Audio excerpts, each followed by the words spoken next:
In a world covered by endless water, humanity's savior sought to venture out to various islands aboard his flying machine.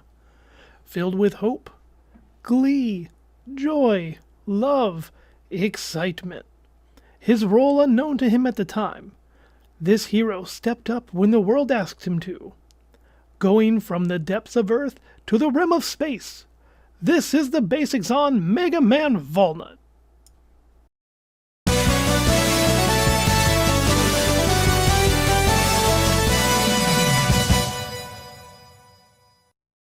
Before we get too deep into this, I want to fair warn everyone here. This will get spoilery heavy for the Legends games. The major lore dump that happens in the second game is quite relevant, so if you're waiting to experience Legends in all its glory without prior knowledge, I do advise you click off. With that out of the way, let's dig in. The protag of Mega Man Legends, Mega Man Volnutt, also known as Hippopotamus, is mostly a silent hero, which was the style at the time. He's a top-class digger, one who ventures underground into ruins, past civilizations, and unearth lost technology, in hopes to find the Motherlode, a long-whispered supposed treasure of infinite wealth and energy. He cares about his family and is compassionate towards others, but his personality is somewhat controlled by you, the player. You can make him a real jerk if you want to. Kick animals, tell an artist she needs talent, stealing a queso cash, the list goes on. But, you know, he's a 14-year-old boy. He's bound to be immature. After all, the poor lad can barely read. Prototype Anthro Unit ID cards. That's a joke, by the way. I assume the letters are just weathered because he appears to read perfectly fine in the Japanese version. When Volnutt goes underground, though, everything changes. In the ruins of old systems and establishments, horrors lurk and roam, with the prime directive of eliminating intruders. Here is where our guy gets fully serious and proves why he's a Mega Man. Taking on tough Reaver-bots of the past, Volnutt never fails. His combat skills come in clutch outside of the underground as well, having saved cities from air pirate ransacking. This little guy with the Buster has taken on monstrous ships and come out on top. So, how did he get so strong? Well, first we gotta go back at least 100 years. Yeah, he's really old. It's pretty crazy. Long ago, sometime after the Mega Man ZX series, a true paradise, a haven, was made. Elysium. This world is a satellite, like a moon that oversaw the Earth, now referred to as Terra. Grand Overseers were created for Elysium and Terra, Mistress Yuna and Mistress Sarah, and were referred to as Mother Units. There is a whole work organization of units under these two, and that is where our hero fits in. Back in the day, during these times, Volnutt had another name, known as Mega Man Trigger. He served the system as a first-class purifier unit, or purging officer, of which his duty was to eliminate aberrant units. Which sounds odd till you look at the Japanese and find out that aberrant units are just called irregulars, which was originally translated to Mavericks. So it all kinda ties together. Essentially, Volnutt or Trigger is just a far future Maverick hunter. It's crazy wild. Anywho, both Mother Units followed one man, the last human and ruler of Elysium, the Master. There is a whole can of worms of theory crafting on who the Master is.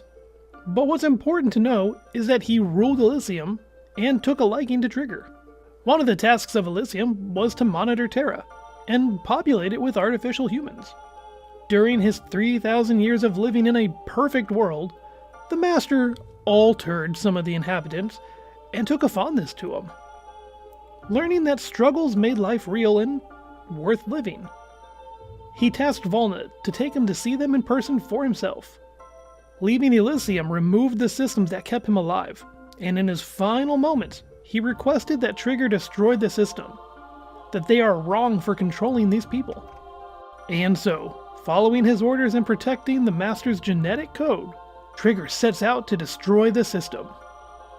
While Yuna eventually understood Trigger's goal, she stayed out of the fight, forcing Sarah to enter the fray. The battles were rough, and eventually the two hit a standstill. Both depleted of energy and damaged, Unit stepped in and froze both of them in a stasis field. So damaged from the fight, Trigger was, more or less, factory reset and reformatted to his original self, an infant. Everybody got that? Many years later, Professor Barrel would sneak into a forbidden ruin, and there he would find young Trigger. He turned out to be indistinguishable from the artificial humans of Terra, allowing him to fit right in.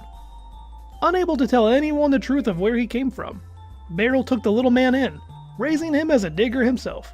You can really tell Roll's the favorite though. Just look at his room. Poor guy doesn't even get wallpaper. The others get nice fancy rooms. And it's like this in both games. Depending on your source, he either names the baby Rock to go with his granddaughter Roll as a pun, or Roll names him after her favorite video game character, Mega Man. By the time he's grown up to age 14, you the player get control of him and, well, we get to take him on all sorts of adventures. No more are the days when he gets lost in the ruins and needs saving. Now he's grown and clearly regained some of his past skills, making him a top-of-the-line digger. When visiting, against his will, the Catalox Island, Volnutt stands against air pirates that are attacking the city in all sorts of giant mechs. All he wanted to do was search the island for parts to repair his ship, but, you know, baddies be bad.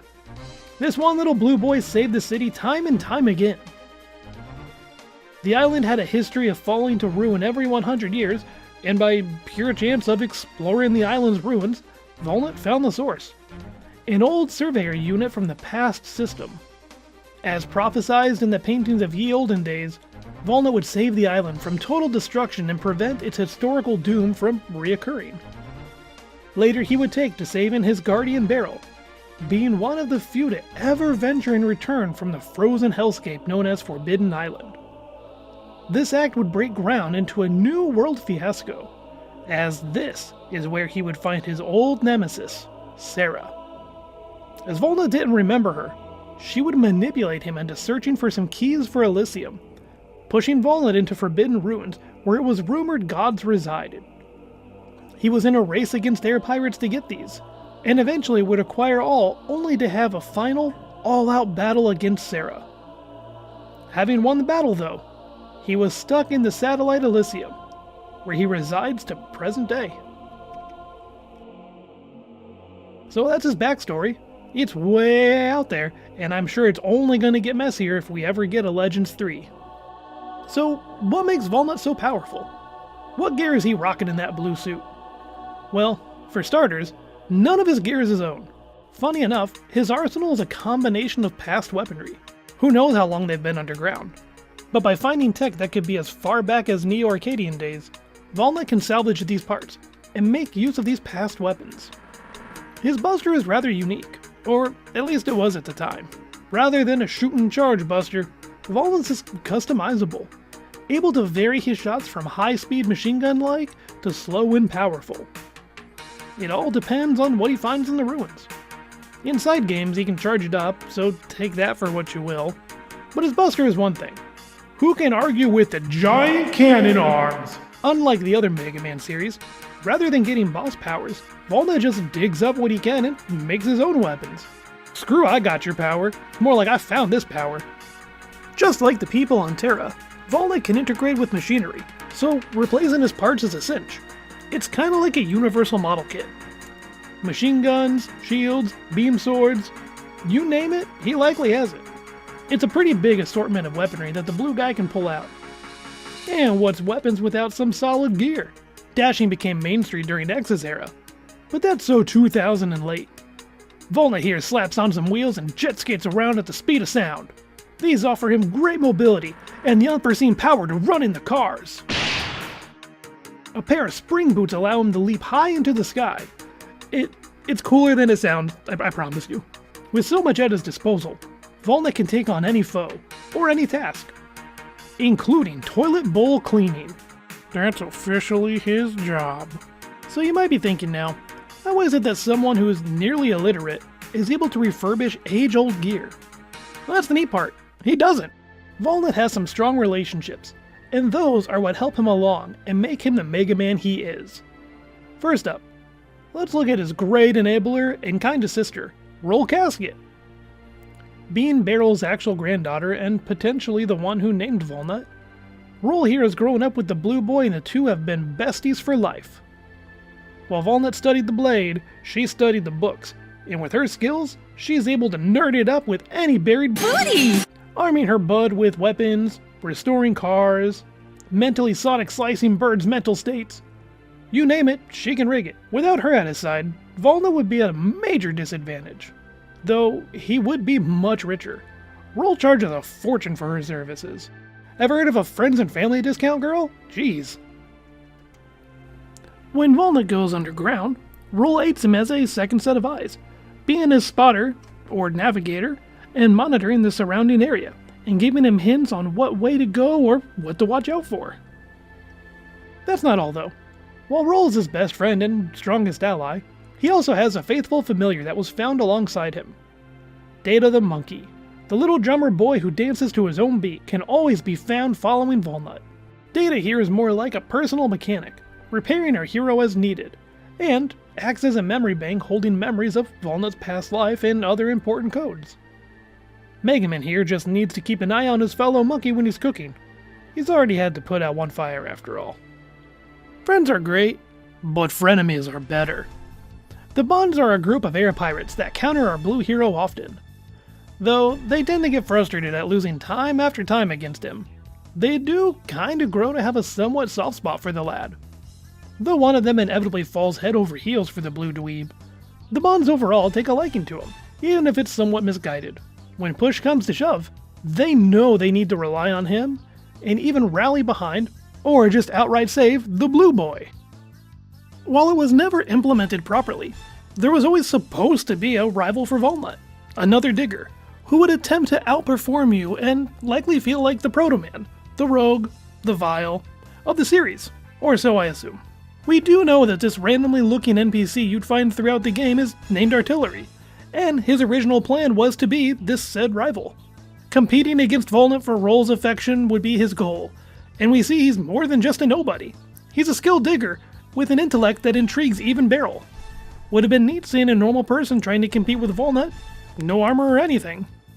There's also been concepts of an evil Mega Man, be that by the title like Juno or just an evil equivalent, but those really never came to fruition.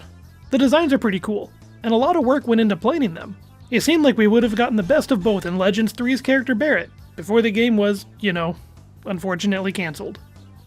At least Mega Man can be his own worst enemy, should you choose to make him a baddie.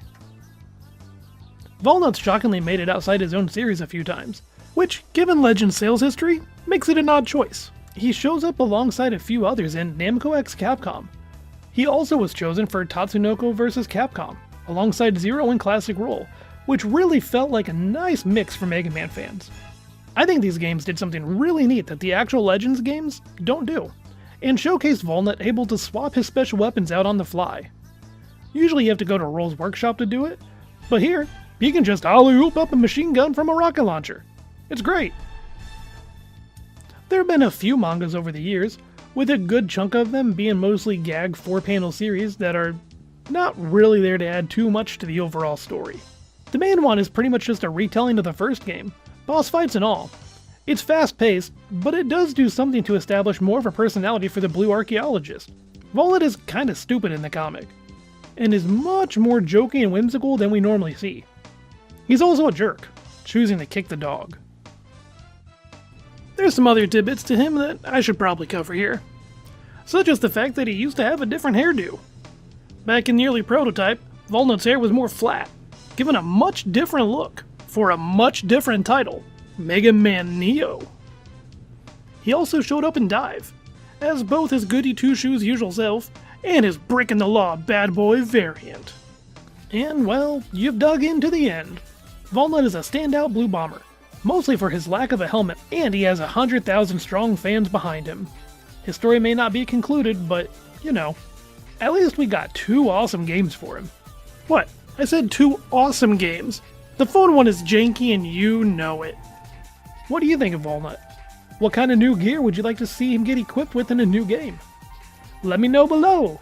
If all goes well, Next time, I'll be taking a deep dive into some twins. But till then, rock on.